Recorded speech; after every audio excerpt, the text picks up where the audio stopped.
The Lost Spring by Annis Young. As we all know, spring is a season associated with optimism and hope. It also works as a metaphor for the childhood stage of our life. Right from the time we are born until late childhood, every child hopes for new beginnings and a bright future. The phase of childhood is all about innocence, energy, and tremendous inclinations towards outdoor activities, along with fun and play. And playtime does not have any limits. It is also a time of getting more skills and knowledge and going to school. In this chapter, Annis Young talks about the national shame of children being forced to live a life of poverty and exploitation. The main characters of the story are Sahib E. Alam and Mukesh, and their miserable stories of exploitation. The author provides the glimpses of fortitude and resilience. And about the author, Annis Young is an Indian female author, journalist, and columnist who writes for major newspapers in India and abroad. She was born in Roorkela and belongs to an aristocratic family in Hyderabad. Young hit the headlines with the publication of Unveiling India in 1987, which is a primarily travel diary that focuses on interviews with women. She went on write many subsequent books on the same topic and talked to women about their everyday lives and wrote this book like Night of the New Moon, Encounters with Muslim Women in India, and Seven Sisters. Her book Breaking the Silence includes conversation on women's lives from around the world. The story Lost Spring deals with the deplorable condition of poor children who get forced to miss the simple joyful moments of childhood because of their socio-economic conditions.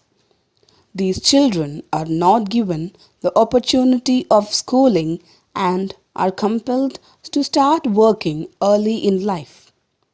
The author strives hard to eliminate child labor through her book. She propagates the education of children and enforcement of strict laws against child labor by the government. The message is to put an end to child exploitation and let all children enjoy their childhood and spring and joy. As I said earlier, the characters of this story are Sahib E. Alam, a rag picker boy, and Mukesh, son of a bangle maker. This chapter gives us the two incidents and it is divided into two parts. The first part describes the life of Sahib E. Alam. The first part talks about the writer's impression about the life of unfortunate rag pickers. Rag pickers migrate from Dhaka and find a settlement in Simapuri. They end up losing their fields and homes due to storm. They then come to the big city to find a living but are poor. The author then watches Sahib, the rag picker, every morning who is always scrounging for gold in his neighborhood. Garbage is actually the means of survival for elders, and it's something wrapped in wonder for children. Sometimes the children find a coin or two from it. Even these kids have desires and ambitions, but they have no clue about how to achieve them. There are many things that are unreachable to them. For instance, shoes, tennis, and similar stuff. Later on, Sahib starts working for a tea stall where he earns 800 rupees and also gets to eat all the meals. But the job takes away his freedom.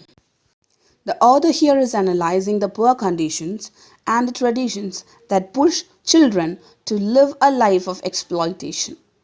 They are denied education and face hardships quite early in their lives. The writer comes across Sahib, a rag picker whose parents have left Dhaka and their life of poverty to earn a living in Delhi. Just like many other families, even his family lives in Zimapuri. They don't own any other identification other than a ration card. These children can't afford to go to the school but get excited when they find a coin or even a 10 rupee note while rummaging in the garbage. This is their only way of earning. The writer feels awful to see Sahib, a rag picker whose name also means the ruler of earth. But the poor child has lost his childhood and roams barefooted with his friends. Right from morning to afternoon, the author comes across him in a tea stall, and Sahib becomes sad as he realizes that he is no longer the master of his destiny. And loss the identity weighs heavily on his tender. I want to drive a car. The second part is all about the life of Mukesh, who comes from the family of bangle makers. Firozabad is quite popular for its glass blowing industry. A staggering 20,000 children are a part of this business, and any law that forbids child labor is brutally ignored here. Also, the working environment and the living conditions are pathetic. Children live in dingy cells and work around hot furnaces that make them blind when they enter adulthood, since they are weighed down by debt. They cannot think or find any way to escape this trap. The politicians, policemen, middlemen, and bureaucrats obstruct their way of progress.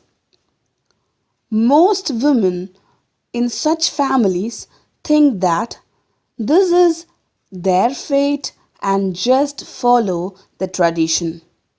But Mukesh is very different from the rest of the folks here. He also dreams of becoming a motor mechanic. The garage is quite far from his house, but he shall walk. The author sheds lights on another victim of child labor, Mukesh, who dreams of becoming a motor mechanic. But the child has always worked in the glass making industry.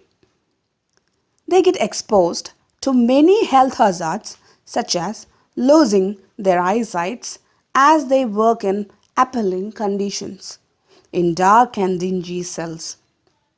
Mukesh's father is blind, and even his father and grandfather were blind.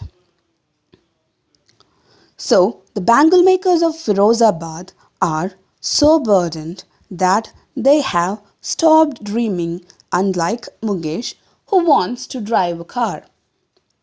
So, this was all about Glow Spring. Hope you understand and read this chapter twice or thrice. Make maximum number of question and answers from the text.